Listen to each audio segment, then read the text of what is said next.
ప్రభువైన యేసుక్రీస్తు నామంలో మీ అందరికీ నా వందనాలండి. ఈరోజు దేవుని వాగ్దానం వచ్చి మత్తయి సువార్త 26వ అధ్యాయము 26వ వచనం నుంచే 30వ వచనం తప్పకండి. ఏమేమి రాసిందంటే,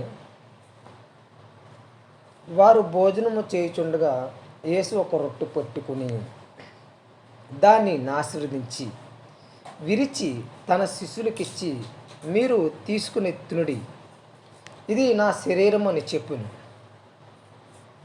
మరియు ఆయన గిన్నె పెట్టుకుని కృతజ్ఞత స్తుతులు చెల్లించి వారికిచ్చి, దానిలోది మీరందరూ త్రాగుడి,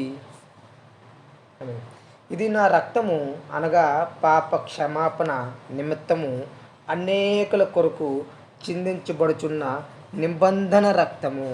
నా తండ్రి రాజ్యములో మీతో కూడా నేను ఈ ద్రాక్షరసము క్రొత్తదిగా త్రాగు దినము వరకు ఇకను దాన్ని త్రాగునని మీతో చెప్పుచున్నాను. దేవునికి స్తోత్రం అండి. మన యేసుక్రీస్తు వారి శరీరము, ఆయన రక్తము ద్రాక్షరసము వలె, శరీరము రొట్టె వలె మార్చి మనకిచ్చి, ఇదిగో నా రక్తము, నా శరీరము మీకు ఇస్తున్నాను. నా రక్తము అనగా పాప క్షమాపణ నిమిత్తము ఆయన చిందించబడిన రక్తం అని ఆయన స్వయంగా చెప్పారండి మత్తయి సువార్తలో 26వ అధ్యాయము 26వ వచనంలో.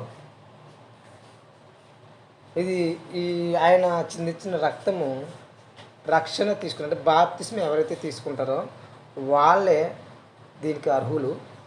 దయచేసి ఎవరైతే బాప్తిస్మ తీసుకోలేదో, ఎవరైతే ప్రభువును సొంత రక్షకుడు కింద అంగీకరించలేదో గమనించగలరు, ఎవరైతే ప్రభువుని సొంత రక్షకుడి కింద గమనించలేదో వాళ్ళు దయచేసి ఇంకా ఈ రక్తము ఈ ద్రాక్షరసము, ఆయన శరీరము అనగా ఆయన రొట్టె తీసుకుని తినొద్దు, అది తాగొద్దండి. దయచేసి రక్షణ తీసుకుని ప్రభువుని రక్షకుడి కింద అనుమతి ఇచ్చిన తర్వాత, మనం చేర్చుకున్న తర్వాత, మన రక్షకుడి కింద మనం అనుకున్న తర్వాత బాప్తిసం తీసుకుని ఆయన రక్తము తాగుటకు, ఆయన శరీరం తినుటకు మనం అర్హులు అవుతాం.